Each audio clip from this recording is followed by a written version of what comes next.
Oi, gente, boa noite, tudo bem? Sejam bem-vindos à nossa live das sextas-feiras.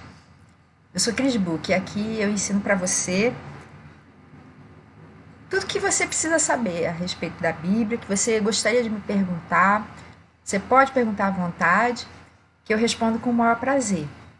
Eu não sei todas as coisas, não sou uma sabe-tudo, mas eu me vejo como uma irmã mais velha, né? E eu tenho prazer em compartilhar com você as coisas que Deus já me ensinou ao longo da caminhada minha com Ele, né? Conheço Jesus desde 1981 e aprendi já muita coisa, mas sei que ainda tem muita coisa para aprender. E esse ano Deus puxou minha orelha e me falou que eu deveria ensinar para vocês as coisas que Ele me revelou nos últimos tempos a respeito das personalidades, das nossas próprias e das pessoas com quem a gente convive, para que a nossa vida se torne muito melhor, muito mais simples, muito mais fácil, e a gente possa até ter um relacionamento melhorado com Ele também, né? Então, o assunto que a gente vai falar hoje é a respeito da vida devocional, oração, estudo bíblico, como é que os diferentes temperamentos lidam com estresse, com desânimo, como eles fazem a hora devocional, como é que eles se relacionam com Deus, as preferências deles, né? E deixa eu explicar uma coisa para você. As nossas lives costumam ser ao vivo, mas hoje eu tenho um compromisso às 9h30 da noite. Por isso eu tinha que optar. Ou faria uma live bem curtinha, de meia hora no máximo, ou faria uma gravação interagindo com você no chat. Porque a partir das 9h30 eu vou ter que estar dentro de um carro, né? Como eu posso não ficar dirigindo, quem vai dirigir vai ser meu marido, eu achei melhor, então, eu publicar essa live como estreia e interagir com você ali no banco do passageiro pelo chat, né? Então, se você tiver qualquer dúvida, pode colocar que eu respondo com o maior prazer, tá bom? Mas sabendo que essa live é gravada, na verdade não é live, é uma estreia, tá bom? Então, vamos ver aqui. O Salmo 23, que foi o salmo que eu usei como a chamada do vídeo publicado hoje de manhã cedo, fala assim, essa minha versão é a NVI. O Senhor é o meu pastor, de nada terei falta.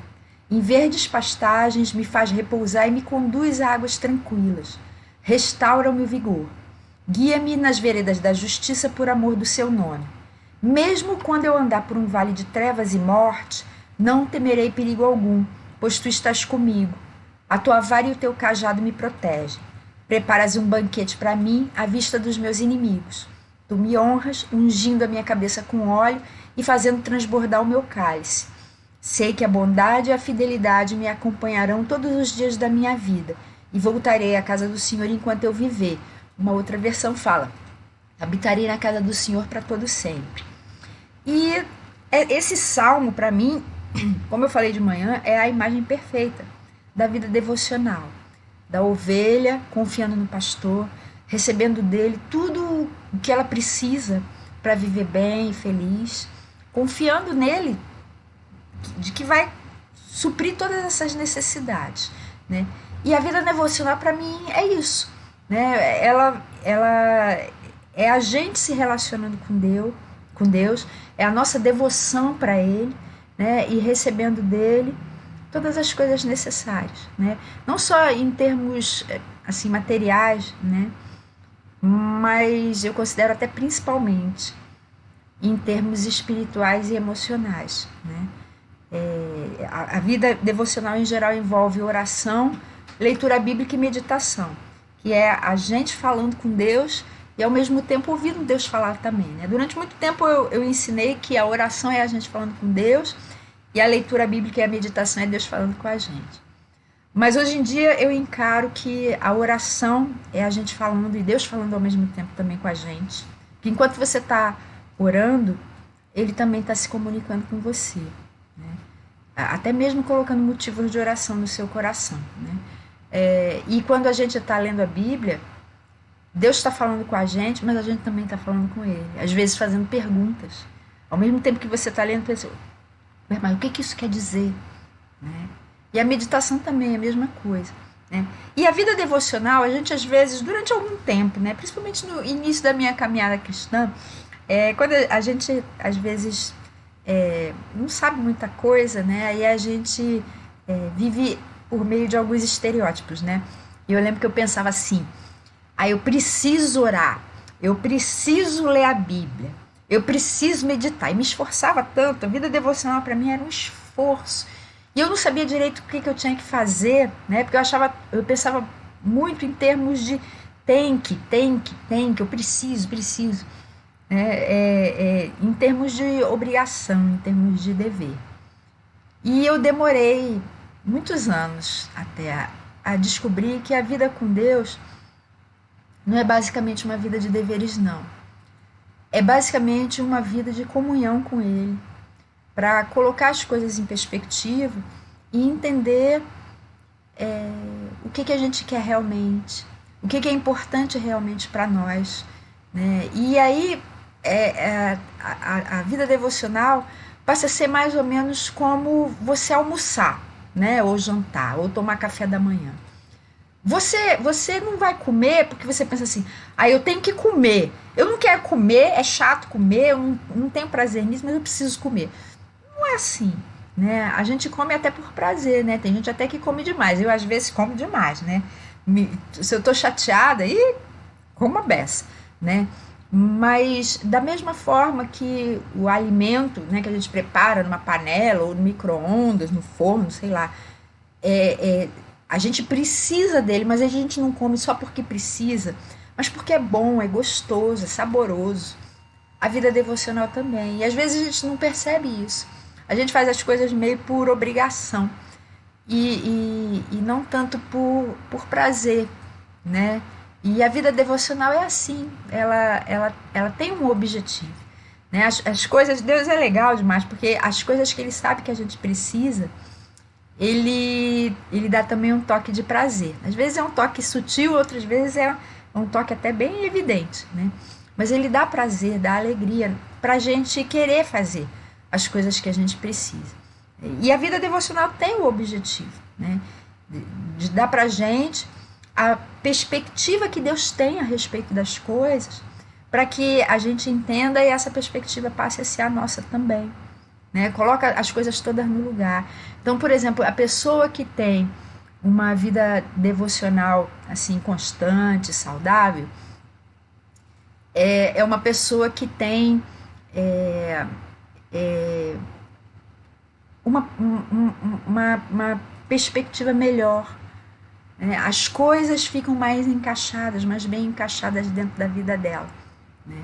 A vida não é só um acúmulo de obrigações, ou não é só uma coisa que dá na telha. Né? Tudo fica mais equilibrado. Né? A gente tem uma capacidade maior de não se estressar, de não perder a paciência, de não ficar procrastinando, né? Postergando, adiando as coisas que a gente sabe que precisam ser feitas. A gente se torna uma pessoa mais produtiva, mais inteligente até, mais sábia, mais esperta. Hoje eu estava respondendo até um comentário, um rapaz que tinha assistido o meu vídeo de provérbios, e nesse vídeo eu falo que Deus quer que a gente seja esperto. Né? Esperto no sentido original da palavra. Né? Esperteza é inteligência. Né? E ele falou, não, isso é uma deturpação. Deus não gosta dos espertalhões. Isso eu concordo. Só que ser espertalhão é uma deturpação de ser esperto. Ser esperto é ser uma pessoa inteligente, que presta atenção às coisas que acontecem. Né? E a vida devocional dá para nós essa capacidade da gente ser mais atento, da gente prestar mais atenção às coisas, da gente juntar mais os pontos, identificar mais incoerências na gente, nas outras pessoas também, e a gente até mesmo se proteger mais dos espertalhões. Né? E a vida devocional dá pra gente perspectiva, uma perspectiva mais ajustada. Né? Quanto mais a gente tiver uma vida assim, de comunhão com Deus, e a vida devocional é uma vida de comunhão com Deus, né? Em todos os momentos, não é só ali, 10 minutinhos de manhã, ou 1 hora, ou sei lá quanto tempo for, nem em que horário que você escolha. Eu gosto mais de falar em vida devocional do que em momento devocional, porque a minha ideia é de que a vida devocional é uma vida mesmo, né? Do momento que você acorda até o momento que você vai dormir, e enquanto você está dormindo também. Você tem que viver em devoção para Deus, né? É você ligado com Ele, não tem nenhum lugar, nem momento em que Ele não esteja, né? Então é mais questão de você ter consciência disso, né? E tá o tempo inteiro se alinhando ao que o próprio Deus pensa e quer revelar para você, né? Então a gente ganha mais perspectiva de tudo, né? A respeito da gente, a respeito das outras pessoas, a respeito dos nossos relacionamentos em casa, na igreja, no trabalho, até mesmo com pessoas desconhecidas, né?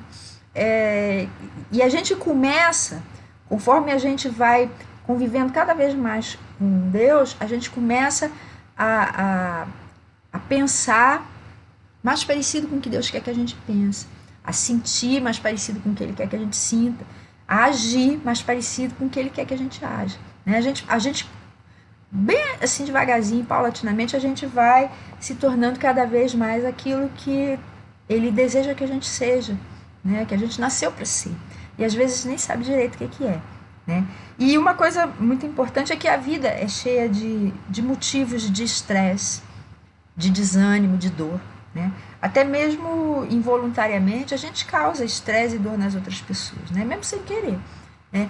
E a vida devocional dá pra gente consolo, dá pra gente esperança, forças, e recarrega as nossas energias, né? Só que eu estou ensinando desde janeiro a respeito dos temperamentos, né? Cada temperamento gosta de orar de um jeito diferente, gosta de ler a Bíblia de um jeito diferente, gosta de se relacionar com Deus de um jeito diferente, e se consola e se recupera de um jeito diferente também, né? Então é sobre isso que a gente vai falar hoje. Então vamos fazer uma recapitulação do que são os 4 temperamentos. Deixa eu mostrar aqui para você. Eu tinha falado já que são 4, 2 extrovertidos e 2 introvertidos, né? Os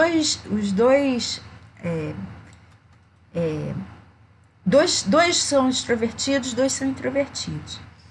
E dos 4, 2 são mais frios e 2 são mais empáticos, né? Gostam mais de ter convívio com outras pessoas. Então, deixa eu mostrar nessas figuras. Olha só, o primeiro que está aparecendo é o mais introvertido de todos. Os 2 que estão na esquerda são introvertidos e os 2 da direita são extrovertidos. Os 2 de cima são mais frios, são menos empáticos. Eles não ligam tanto assim para amizades, né? Aquele convívio social, né? Mais... Meu telefone está tocando, alguém vai atender.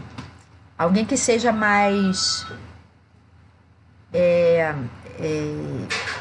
mais ligado em outras pessoas mesmo, né? Mais sensível. E os 2 de baixo já são mais sensíveis, mais empáticos. Então, o primeiro que está aparecendo é o temperamento melancólico. E a figura da pessoa melancólica é exatamente essa. É uma pessoa que é detalhista, observadora, analítica, perfeccionista, muito lógica, muito organizada. É o temperamento melancólico típico. E a imagem da pessoa melancólica também é assim. Geralmente são pessoas que têm os cabelos muito escuros ou a pele muito escura, porque tem uma presença muito grande de melanina. Nem todos os melancólicos são assim, nem todas as pessoas que têm o cabelo escuro ou a pele escura têm todas essas características que eu falei do melancólico. Às vezes elas vão ter só algumas dessas características, porque nós todos temos traços dos 4 temperamentos em nós, né? Os melancólicos mais típicos vão ter mais intensamente esses traços e menos dos outros 3 temperamentos, né? Mas as pessoas que têm mais misturas, e uns 70%, 80% da população mundial são misturas importantes dos outros temperamentos. Então, às vezes, você vai ver misturas assim bastante... Meu cachorrinho. Às vezes as pessoas vão ter misturas bastante importantes de outros temperamentos que vão fazer com que as características mais tipicamente melancólicas ou do temperamento principal que você tenha, né, fiquem mais mescladas mesmo, né? Então, o temperamento melancólico é um temperamento muito que privilegia muito o pensamento, o mundo das ideias. Então, pessoas que aparecem na Bíblia com temperamento melancólico são, por exemplo, Moisés.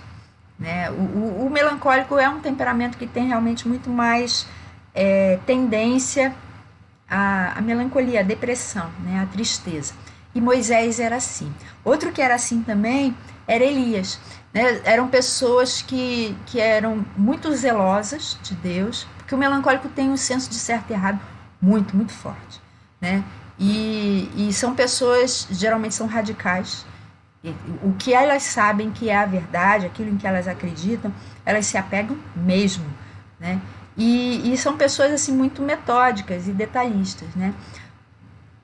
Qual temperamento melhor do que o melancólico para escrever com detalhes tudo que Moisés escreveu na lei? Né? Que temperamento poderia ter sido assim tão zeloso quanto Elias e logo depois ter caído em depressão quando fugiu de Jezabel que queria matá-lo? Né? Outra pessoa que também é um melancólico típico é o evangelista Lucas, que tem dos 4 evangelhos, o evangelho que é o mais cheio de detalhes, né, a respeito da vida de Jesus, a respeito de João Batista. Só ali que a gente sabe que João Batista e Jesus eram primos por parte de mãe. Né? Então, esse é o temperamento melancólico, bem detalhista, organizado. Né? O outro temperamento que está aparecendo logo ali em cima é o que tem maior nível de energia de todos. É um dos extrovertidos, não é o mais extrovertido de todos, mas é o que tem mais energia. É o temperamento colérico, que é o temperamento dos líderes, né? Das pessoas corajosas, cheias de disposição, que adoram um desafio. Né? E são pessoas que não atrasam nada, que são muito diretas, e às vezes elas são até meio insensíveis, né? Outras vezes são até muito insensíveis. O temperamento colérico é o das pessoas que movem o mundo. Né? E pessoas que têm esse temperamento geralmente têm cores avermelhadas. Pode ser no cabelo, com tons arruivados, mas é principalmente na pele. Pode ser pele branca ou pode ser pele negra. A pele sempre vai ter tonalidades avermelhadas. E você vai enxergar muito dessa característica, principalmente nas cores que aparecem nas orelhas e aqui no pescoço, logo abaixo da orelha também. Então, personagens bíblicos que a gente vê que tinham temperamento colérico. Porque o colérico é uma pessoa assim, muito prática, né? E muito lutadora também. Né? Então, por exemplo, Esaú, o irmão de Jacó, ele era colérico, ele era caçador e ele era todo vermelho. No Novo Testamento, uma pessoa que é bem colérica e que enfatiza o lado prático do cristianismo é Tiago, né, que escreveu a carta de Tiago, né, que tem pouco antes de Apocalipse. Né. Outro colérico, só que esse é um colérico temperado com melancólico, é o apóstolo Paulo. Ele perseguiu os cristãos quando ele achava que o cristianismo era uma ofensa ao judaísmo, né, até que Jesus o encontrou no caminho de Damasco. E ali ele entendeu e se tornou, com o mesmo ardor com que ele perseguiu os cristãos, se tornou um defensor do cristianismo, né? Um pregador do evangelho. E o lado melancólico dele, né? Apesar dele ser colérico, o lado melancólico dele aparece nas cartas que ele escreveu. E as cartas dele sempre têm algo de teórico, que é típico do melancólico, e muita coisa prática também, muita, que é típico do colérico. Né? Olhando agora para os 2 temperamentos que estão aparecendo embaixo, o que está aparecendo logo embaixo do melancólico é o temperamento fleumático, que é o daquelas pessoas que aparentam não ter emoções, né? Tem gente que fala assim, tem sangue de barata. Não, não é isso. Só aparenta que não tem emoção. São pessoas mais tranquilas, mais calmas, mais equilibradas, né? Que não perdem a calma facilmente, né? E que, em geral, são pessoas abnegadas e diplomáticas, né? Exemplos de fleumático a gente vê em Abraão, por exemplo. A gente vê também em Jacó. Jacó era uma pessoa caseira, era o contrário do seu irmão Esaú. Enquanto o Esaú era caçador, todo forte e tal, Jacó já era mais caseiro e era o preferido da mãe, né? E aí tem gente que até pensa assim, não, Jacó era colérico, roubou a bênção do irmão dele. Não. Quem teve a ideia de roubar a bênção foi a mãe dele. A mãe dele é que deu todas as ordens. Meu filho, você vai lá, faz isso, faz aquilo, e quando o seu pai fizer essa tal, você vai fazer X, Y, Z. Ele seguiu as instruções da mãe, né? Isso é a atitude típica de fleumático. O fleumático é um seguidor, não é um líder, né? E outra pessoa que aparece no Novo Testamento como um exemplo de fleumático é Timóteo, que era pastor, mas era um pastor gentil, né? Pastor da igreja de Éfeso, que era a igreja mais importante em termos de tamanho, né? De toda a antiguidade, de toda a Ásia, era a igreja de Éfeso. E o pastor era Timóteo, que era alguém muito gentil, a quem Paulo precisava ficar incentivando, sempre lembrando, olha, você tem um dom, reavive sempre esse dom, né? Tenha coragem, meu filho, e Deus colocou você nessa posição, né? Esses são os fleumáticos, né? Se importam muito com as outras pessoas. E outro temperamento que se importa muito com as outras pessoas, mas de um jeito bem mais espontâneo, um jeito bem mais extrovertido, aliás, é o mais extrovertido de todos, esse último que está aparecendo aí. É o temperamento sanguíneo, que tem esse nome porque desde a antiguidade sangue é relacionado à vida. Então o sanguíneo quer viver a vida, né? Ele é alegre realmente, ele é todo animado, todo entusiasmado, né? Ele gosta de dançar, de cantar, de festa, de amizades, de coisas engraçadas, né? O sanguíneo é assim. Então pessoas, ele geralmente vive o momento, não se preocupa muito com futuro, não sofre muito por causa do passado. Então, exemplos de sanguíneos. No Antigo Testamento, a gente vê Sansão. Sansão era uma pessoa que vivia o momento, né? Não se preocupava muito com o futuro, com o que outras pessoas iam pensar. Ele fazia o que ele queria, né? E acabou se dando mal por causa disso, né? Outro exemplo do Antigo Testamento, de sanguíneo, só que esse já é um sanguíneo temperado com melancólico, é o rei Davi. Davi era pastor de ovelhas, mas ele também, que aliás escreveu o Salmo 23, que a gente iniciou essa aula falando, lendo, né, o Salmo 23, o Salmo de Davi, que ele era compositor, ele compôs a maioria dos salmos, né? E ele tinha muitas emoções que eram fortes e que variavam muito, né? A tristeza e a alegria, né? E vibrava e ficava triste, né? Davi era assim, né? De extremos também. E no Novo Testamento, um sanguíneo que a gente vê, esse já é um sanguíneo temperado com colérico. É Pedro, né? O apóstolo Pedro. Oscilante, né? Vacilante, tanto que o nome original dele era Simão, quer dizer vacilante, e Jesus falou, não, você agora vai ser chamado Pedro, pedra, Kefas, né? Que significa pedra, rocha, né? Porque você vai se tornar assim. E de fato se tornou. Quando a gente vê as cartas dele, a gente vê como ele ficou bem diferente, né?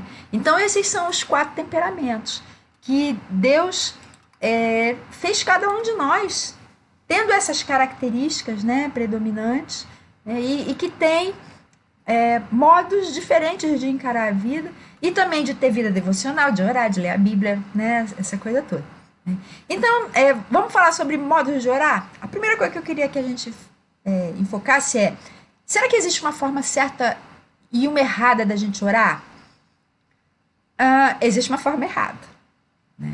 Qual é a forma errada? A forma errada é aquela em que você não é sincero.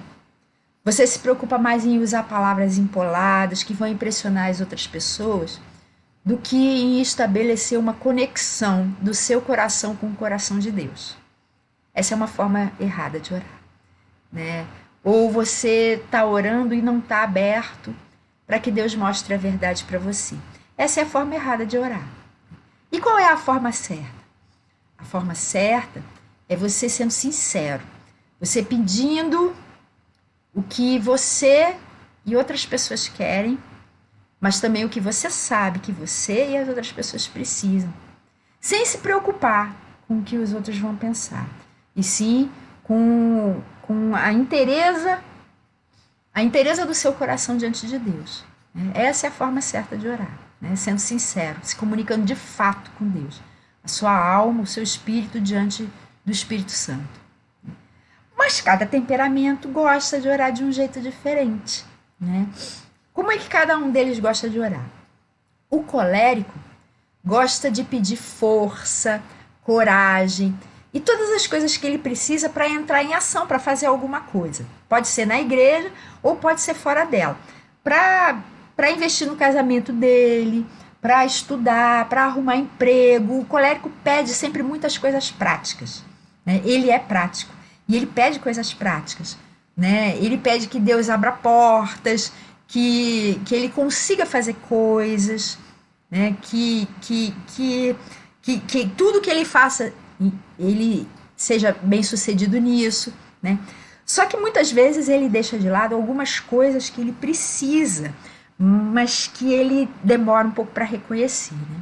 Ele precisa pedir paciência com as outras pessoas, sensibilidade, atenção a detalhes. O colérico tende a ser uma pessoa muito inteligente e ele pega logo a ideia geral muito rápido, mas ele tende a ser meio precipitado, para partir para a ação sem prestar muita atenção a detalhes, em como as coisas que ele vai fazer possam estar ferindo outras pessoas, né? Então, são coisas que ele precisa pedir a Deus também, que ele naturalmente não tem muito, né?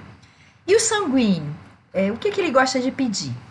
Ele gosta muito de pedir liberdade, motivação, alegria, tudo que ele precisa para se sentir feliz com todo mundo, né? O sanguíneo gosta de se dar bem com todas as outras pessoas. Ele tem necessidade de perceber que ele é amado pelos outros, né? Então ele enfoca muito o relacionamento dele com os irmãos da igreja, com a família dele, com os amigos, com os conhecidos, até com os desconhecidos, né? Ele enfoca todo mundo e ele quer ter uma vida assim, alegre, livre, né? Bem criativa, bem cheia de novidades, de coisas diferentes, né?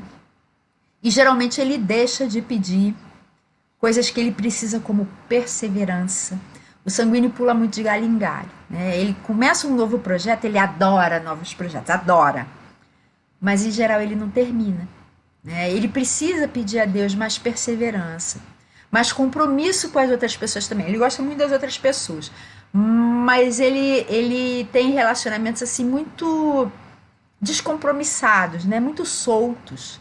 E às vezes ele promete coisas e ele até esquece que ele prometeu para as outras pessoas. E as outras pessoas ficam confiando que ele vai cumprir e ele às vezes não está nem lembrando, né?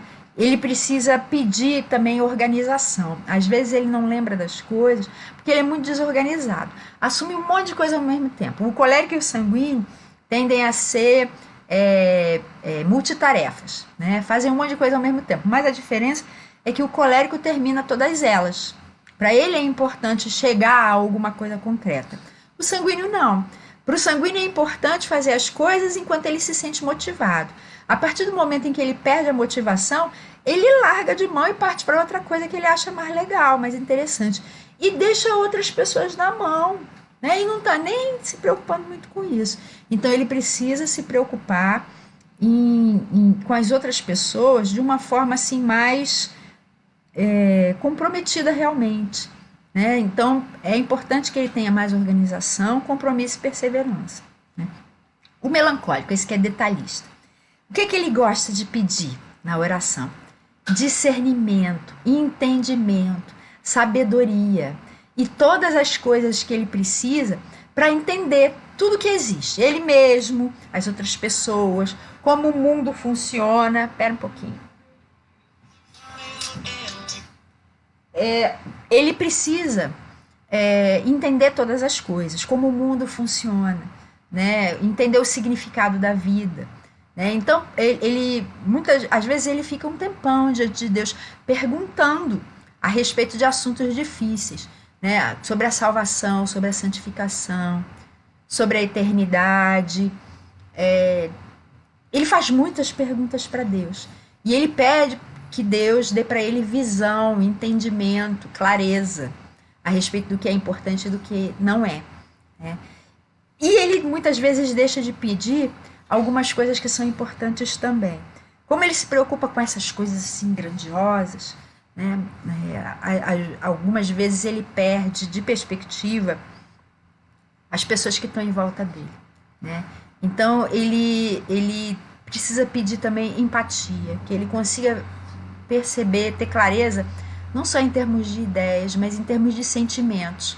O que as pessoas com quem ele convive sentem, né? As necessidades delas também e como ele pode atendê-las, inclusive porque se ele fizer isso, ele vai ter um entendimento muito maior a respeito da vida das outras pessoas. Né? Às vezes ele não está atinando para isso. Né?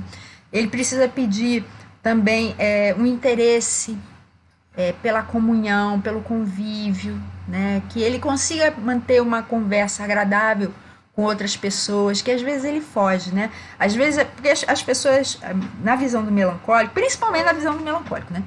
Elas às vezes ferem muito umas às outras, até sem querer. E esse é um dos motivos pelos quais o melancólico prefere ficar sozinho do que investir em relacionamentos que podem feri-lo. Mas ele precisa ter uma vida mais prática mesmo, né? Ele precisa desenvolver um lado assim mais de comunhão com as outras pessoas, né? Para que ele tenha um interesse em melhorar todas as coisas, né? Aperfeiçoar todas as coisas. E para aperfeiçoar o mundo, ele não consegue fazer isso sozinho. O melancólico gosta muito de ensinar, mas ele só vai conseguir ensinar se ele conseguir estabelecer empatia com as outras pessoas. Né? Então ele precisa pedir isso para Deus. Empatia, comunhão e uma vida mais prática e menos teórica. E o fleumático, esse que é gentil, pacífico, ele, em geral, ele gosta de orar intercedendo. Ele tende a não pedir muito para ele mesmo, não. A não ser assim, segurança, né? Segurança, paz, ele pede muito para ele, né? Ele é uma pessoa insegura, meio temerosa, então ele pede mais segurança. Que tudo dê certo, que nada dê errado e tal. Isso é uma oração típica de fleumático. Mas dos 4, é o que mais se preocupa em interceder pelos outros. Né? Pedindo que todas as coisas, a saúde do outro, a segurança, a paz, a alegria, emprego, né? Todas as coisas que ele sabe que o outro precisa, ele vai estar ali orando, intercedendo. Porque ele crê que a vida dele vai ser melhor se a vida de todo mundo em volta for também. Né? For mais fácil, for mais segura, mais pacífica. Né? Só que ele precisa pedir também por si mesmo. Né? E ele precisa aprender a pedir coragem, para ele não ter medo. Autoconfiança também. Né? E porque ele é uma pessoa muito capaz e muito forte, mas ele mesmo não consegue enxergar isso. Ele precisa pedir a Deus que mostre a ele as suas forças e suas capacidades. E que dê para ele também objetividade. Porque o fleumático é muito vacilante. Como ele tem receio de que as ações dele acabem resultando em briga, ele tende a ser meio evasivo. Né? Se alguém pede a opinião dele, ele prefere não dar. Ele fala, tanto faz. Ele até tem opinião, mas ele pensa assim, pode ser que resulte em briga, então eu vou deixar que o outro escolha. E o fato dele se omitir, às vezes, acaba resultando em briga. Então ele precisa pedir a Deus que ele seja uma pessoa mais objetiva, mais direta também, né? Mais assertiva, que coloque os seus pensamentos reais para fora. Né? E agora, vamos falar sobre estudar a Bíblia, que é outro componente da vida devocional. Existe uma forma certa e uma errada da gente estudar a Bíblia? Existe. Né? Como é que é a forma errada? É quando a gente começa a ler a Bíblia cheio de ideias pré-concebidas e a gente lê na tentativa de confirmar aquilo que a gente já pensa. Né? é um modo completamente errado, né? A Bíblia não existe para confirmar aquilo que a gente já pensa. A Bíblia é o livro mais desafiador que eu conheço. É o livro que mais mostra o quanto a gente está torto, o quanto a gente está errado, e o quanto a gente é pecador, o quanto a gente precisa ser transformado, né? A Bíblia é um livro maravilhoso, mas é um livro que às vezes dói quando a gente lê, sabe? E o jeito certo da gente ler a Bíblia é pedindo a Deus que nos limpe de erro, né? Limpe a mim. Porque a gente, às vezes, muitas vezes está lendo a Bíblia e fala assim, isso aqui é para o fulano, fulano tinha que ler essa passagem aqui, né? Mas a Bíblia não está sendo lida por você para que você ensine para o fulano. A Bíblia está sendo lida por você para ensinar você, né? Para que você seja limpo do erro, para que os seus olhos, enquanto você está lendo, sejam abertos, sem preconceitos, né? E para que Deus, conforme você vai lendo e descobrindo coisas em você que precisam ser mudadas, para que Deus dê forças para você aplicar aquilo que você aprender. Esse é o jeito certo de você ler a Bíblia, sabendo que a Bíblia não é um livro teórico, é um livro prático.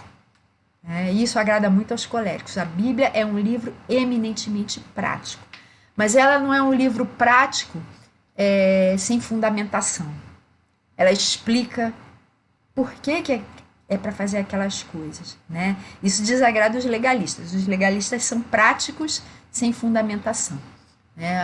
A fundamentação é muito mais profunda, muito mais interior do que os legalistas supõem, né? E é o que agrada aos melancólicos, né?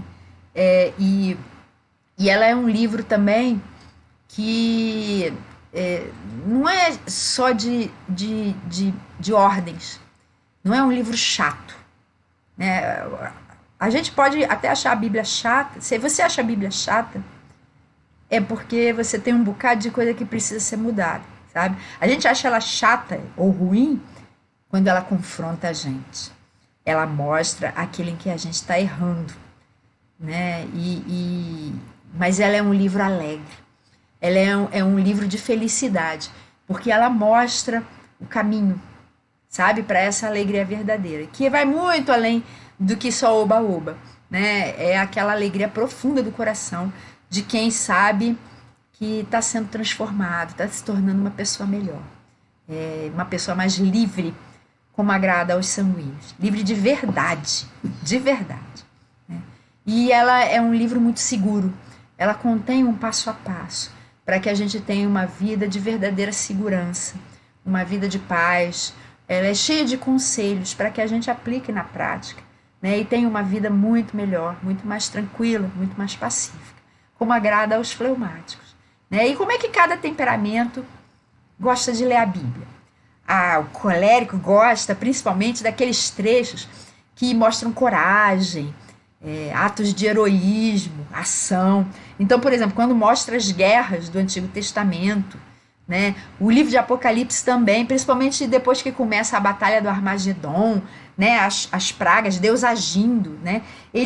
O colérico não gosta quando parece que Deus está agindo por meio de sutilezas. Ele gosta de ver Deus agindo mesmo, daquele jeito assim mais evidente. O fogo que cai do céu quando Elias ora,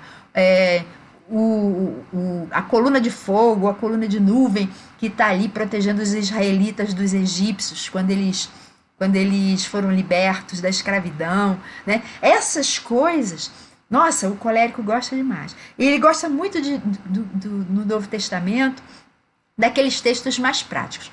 O evangelho que costuma agradar mais aos coléricos é o evangelho de Marcos, que ele é muito rápido e mostra Jesus assim agindo, né? Não mostra quase discursos de Jesus, as falas de Jesus. É um evangelho mais curtinho de todos e muito colorido, cheio de ação, né? Então os coléricos gostam muito do evangelho de Marcos, né? E ele não gosta muito dos trechos que tem mais teoria, né? Então, por exemplo, aquelas cartas mais filosóficas, eu não gosto muito não, né? Mas ele talvez goste de Provérbios, porque Provérbios é um livro que fala muito sobre sabedoria, mas de uma forma prática, né? O sanguíneo, ele gosta de ler a Bíblia como? Ele vai gostar principalmente de trechos que tenham histórias, parábolas, por exemplo. O sanguíneo gosta, coisas que mexam com a imaginação. E trechos que tocam as emoções. Por exemplo, quando lê a história de José, né, um dos filhos de Jacó, foi vendido como escravo, foi preso injustamente, depois deu a volta por cima, se tornou governador do Egito, reencontrou os irmãos, se emocionou, perdoou os irmãos. Nossa, o sanguíneo adora a história de José. O meu lado sanguíneo vibra com a história de José. O sanguíneo também gosta muito dos salmos, porque nos salmos as nossas emoções estão retratadas de uma forma assim mais evidente, né?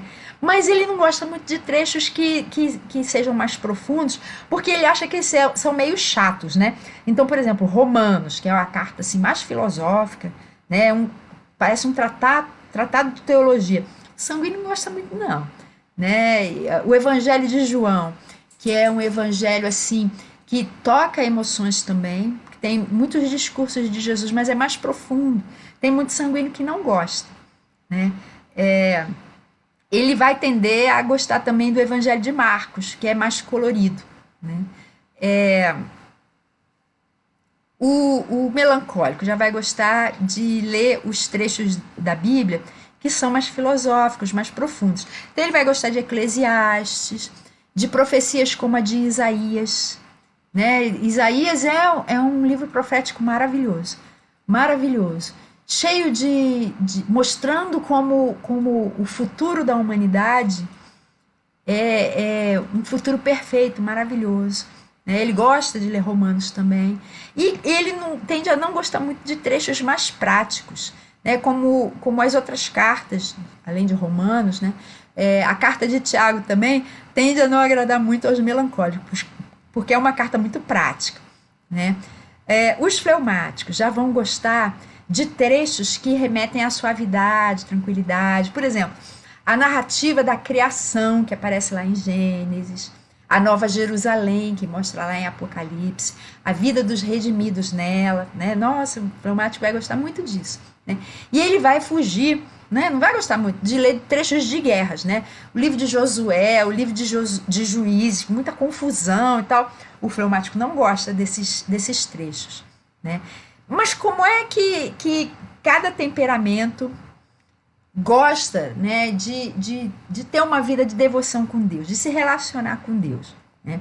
O colérico gosta muito de pensar em Jesus como um super-herói, porque Jesus realmente é o nosso super-herói, né? Aquela pessoa cheia de força e coragem, né, que não fugiu do seu dever, daquilo que ele sabia que Deus esperava que ele fizesse, que encarou com coragem a cruz e venceu, né? Que ressuscitou, teve a vitória sobre a morte, sobre o pecado, né? Então, isso fala muito ao coração do colérico, né? Deus sendo vitorioso sobre tudo aquilo que nos oprime, sobre o inimigo final, que é a morte, né? E o colérico almeja ser assim, né? Corajoso e forte, como Jesus no dia a dia, né? Ele costuma pedir muito poder para viver, né? Para poder do Espírito Santo, para ele ser um vencedor, né? Isso toca muito ao coração do colérico. E o sanguíneo? O sanguíneo gosta de enfatizar, né, e experimentar no dia a dia o gozo do Espírito Santo, a alegria do Espírito Santo, né? Então ele canta, a hora devocional do sanguíneo é cheia de música. Ele canta, às vezes até dança, ele vive no dia a dia com liberdade, com animação, e ele quer ter sempre o coração dele cheio, né, da presença de Deus, vibrando, né, com a presença de Deus, né? Ele gosta muito daqueles trechos que falam que Jesus era alegre, que Jesus frequentava festas, era amigo de publicanos e pecadores, quando acusavam Jesus de ser beberrão, comilão e tal. Isso, assim, pro sanguíneo, nossa, é super legal. Ele pensa assim, nossa, Jesus é como eu também gosto de festa, né? Então ele se identifica muito com o trecho alegre do Espírito Santo, ele se identifica muito com com os trechos da Bíblia que falam em criatividade, né? Como fala, por exemplo, a construção lá do tabernáculo, né? Os artesãos que o construíram, ele acha isso super legal, né? E o melancólico gosta de se relacionar com Deus, falando com ele, perguntando e esperando resposta, né? E recebe, né, respostas de Deus sobre os assuntos que ele acha os mais intrigantes da existência, né? Ele pergunta muitas coisas e vê Jesus como o ser mais inteligente, mais sábio, mais criativo, mais interessante, né? Mais admirável de todo o universo. E é mesmo, né? Deus é realmente essas coisas todas. Mas, por exemplo, enquanto o colérico gosta da coragem, da força, do vigor, da determinação de Jesus, do poder dele, né? O melancólico gosta mais de enfatizar a mente de Jesus, né? O modo de Jesus pensar, a lógica de Jesus, né? E ele realmente admira Jesus de todo o coração por causa desses aspectos dele, por causa da inteligência e sabedoria dele, né? E o fleumático gosta muito de se conectar com Deus por meio da criação, por meio da natureza. O fleumático é um apreciador da natureza, toda a natureza, né? Um dia de sol, a chuva, o trovão, né? Apesar dele às vezes ficar meio temeroso, né? Será que tá tudo ok, que não vai ter enchente, as pessoas não vão ficar assim, né, desabrigadas e tal, mas ele acha a natureza uma coisa maravilhosa, principalmente quando a natureza está se manifestando de um jeito tranquilo, né? As flores, a brisa, nossa, isso fala demais ao coração do fleumático, os pássaros cantando, né? Os peixinhos, né? Coloridos, nossa, o fleumático ama essas coisas, né? E ele aprecia toda a beleza e tranquilidade de toda a criação, incluindo as pessoas. O fleumático é um apreciador das pessoas, né? E ele vê Deus em cada pequena coisa que existe e que foi criada por ele. Esse é o jeito preferido do fleumático de se comunicar com Deus, né? Ele se conecta através das obras do Criador, né? E durante a hora devocional, né, não só a hora devocional, mas a vida de devoção, né, a vida com Deus, como é que cada temperamento se consola, né, das suas frustrações, dos seus medos, né, das coisas que o deprimem, que o oprimem também, e como é que se recupera? O colérico se recupera por meio de atividades práticas e liderando pessoas. Então, ele vai se sentir muito energizado se ele, em vez de viver na teoria, colocar coisas em prática. Vai amar novos projetos difíceis e audaciosos que ele possa começar imediatamente. Então, por exemplo, desafio de evangelização mundial. Ele vai gostar. Construção de novas salas de aula para a escola dominical. Ele vai gostar. Né? Qualquer problema que seja prático e grande, o colérico vai gostar muito, né? Como levantar fundos para missões, ele vai gostar dessas coisas, né? Então, se ele estiver só pensando, ele não vai gostar. Ele tem que estar colocando a mão na massa. É assim que ele vai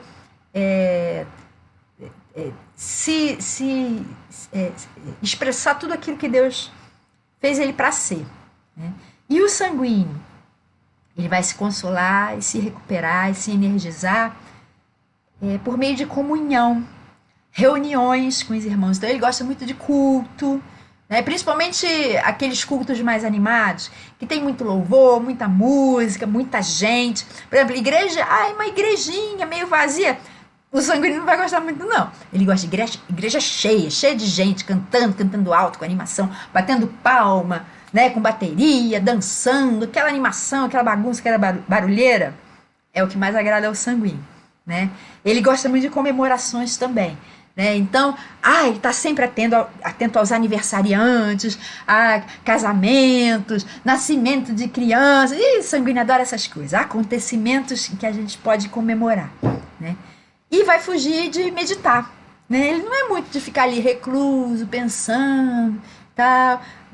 Não, não é muito a praia dele, né? Então, o que ele mais vai gostar de fazer é louvar, né? Com todas as forças dele e com todo mundo junto. É o que ele mais vai gostar.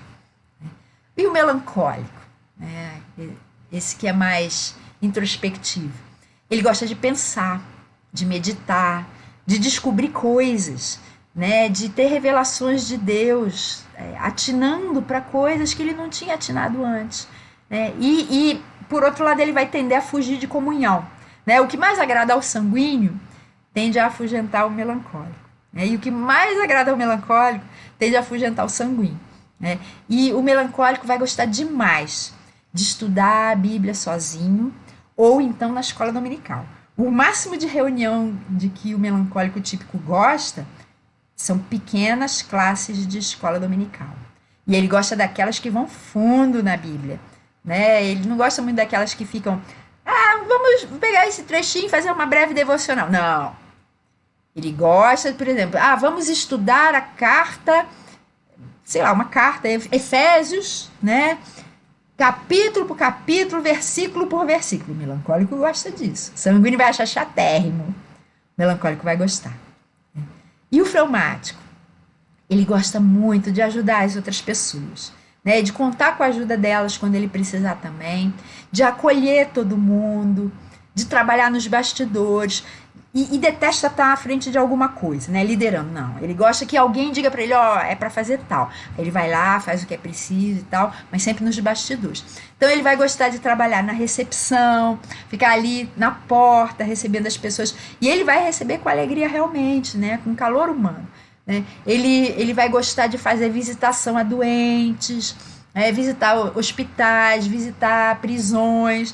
O fleumático gosta muito disso, muito. Né? E ele ama assistência aos necessitados, distribui sopa, distribui agasalhos. Nossa, o fleumático gosta realmente, se realiza fazendo esse tipo de coisa. O grande problema que a gente que eu enxergo na igreja é que a gente às vezes tem uma ideia do que cada cristão deve ser. A gente forma aquele estereótipo e acha que todo cristão tem que ser mais ou menos igual.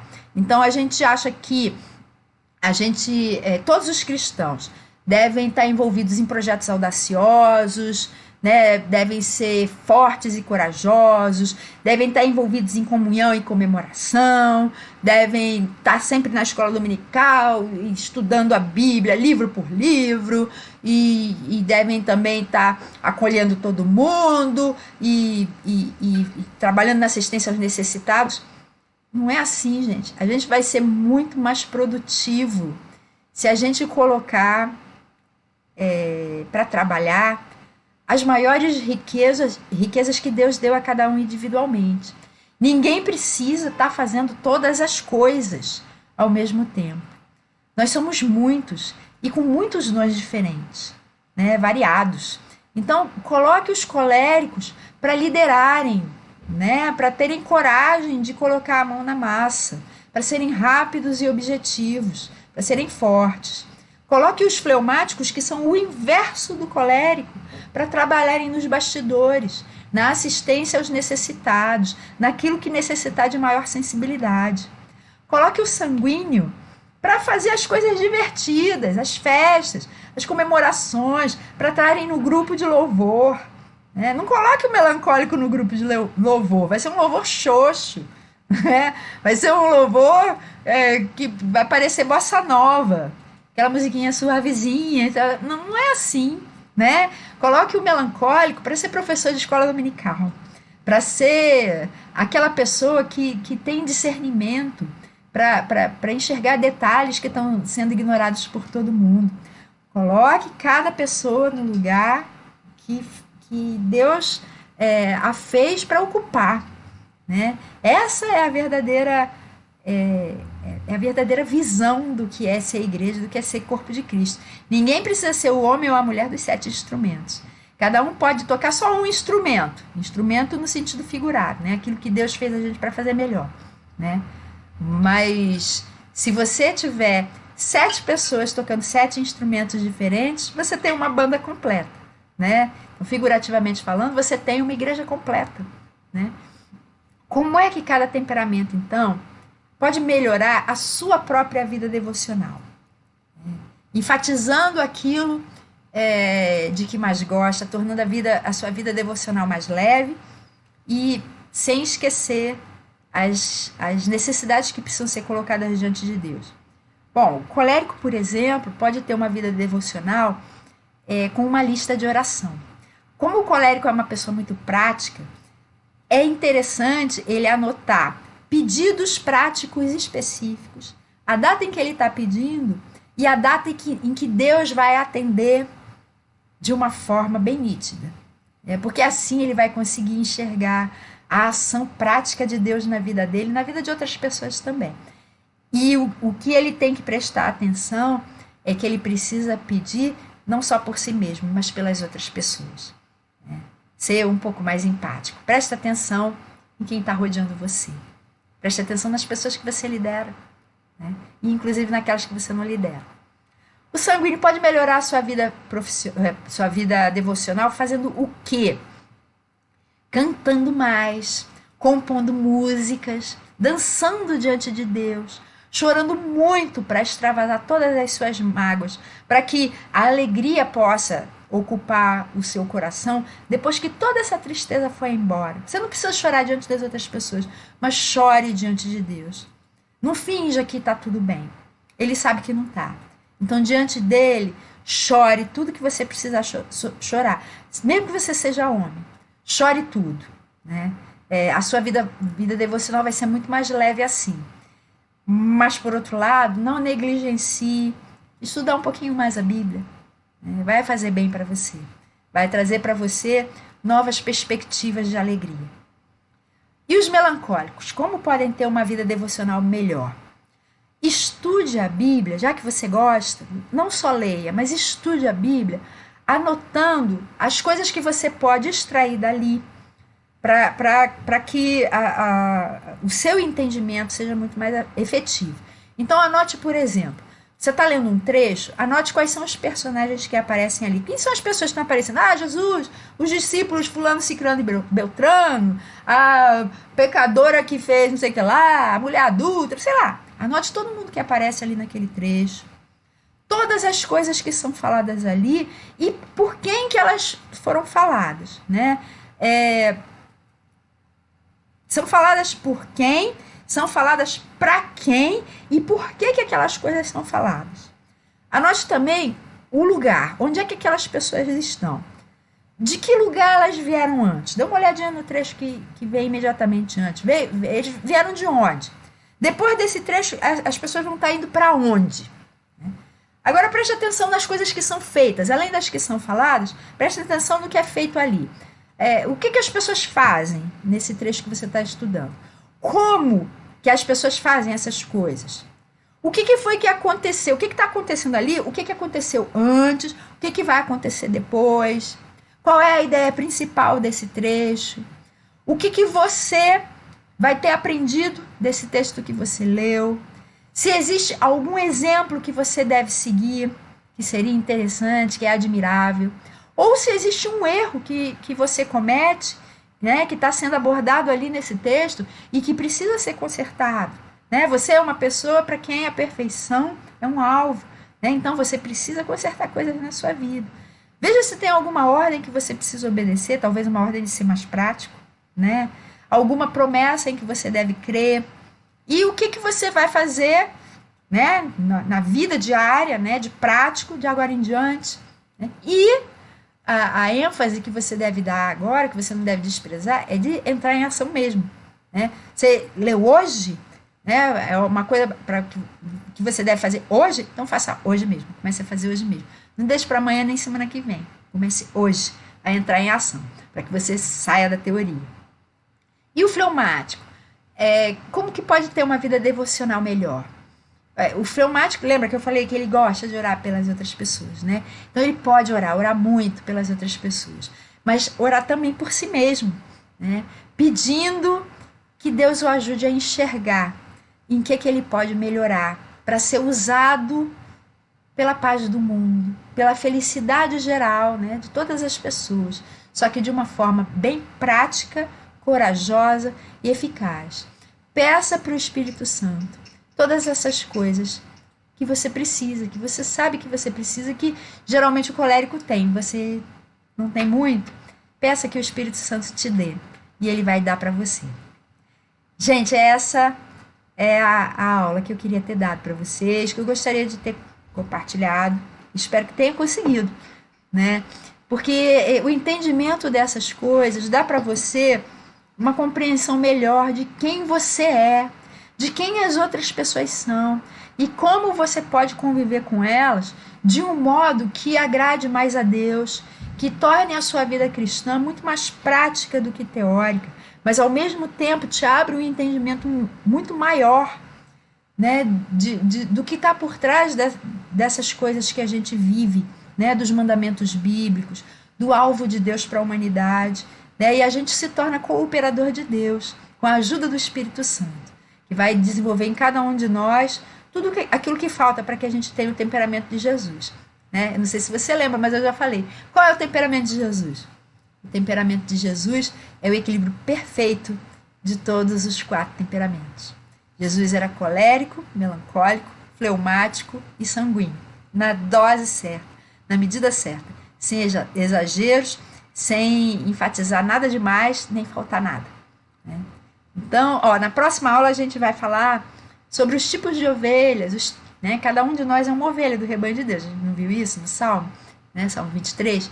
Então, os tipos de irmãos, né? De cada temperamento, inclusive o nosso próprio, né? Com as nossas riquezas, as nossas fragilidades também, e como a gente pode lidar melhor, de um jeito que agrade a Deus, com cada um desses tipos. Então, meus irmãos, eu espero que Deus abençoe vocês com amor, com alegria, com a compreensão e as forças necessárias para que a gente seja tudo aquilo que Deus planejou que a gente fosse. Vamos fazer uma breve oração? Senhor, obrigada por essa aula. Que o Senhor esteja abençoando a vida de cada um dos meus irmãos, abrindo o nosso entendimento, dando para a gente força e energia necessária para colocar em prática tudo aquilo que a gente aprender do Senhor.